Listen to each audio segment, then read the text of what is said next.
opozarjamo na problematiko kršenja pravic beguncev, migrantov in prosilcev za azil na mejah Evrope.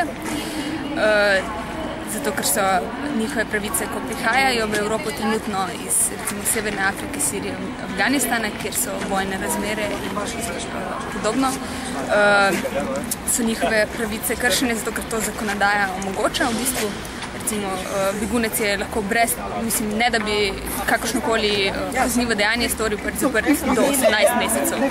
Begunci prihajajo predvsem iz vojnih območij. Kateri so pa njihovi cilji, recimo, predvsem v Evropi? Prihajajo tudi v Slovenijo? Prihajajo seveda tudi v Slovenijo. Predvsem je njihov prvi cilj, da bi prišli v Evropo, kjer upajo, da bojo dobili azil in kasneje mogoče celo kakšne.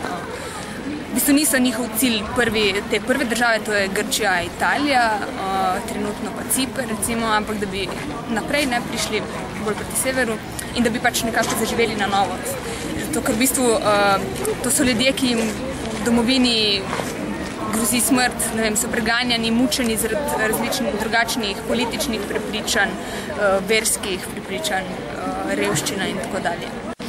Tukaj ste naredili eno posebno igro, ki ponazarja težko pot beguncev do cilja. Vidimo, da jih veliko ovir čaka na poti.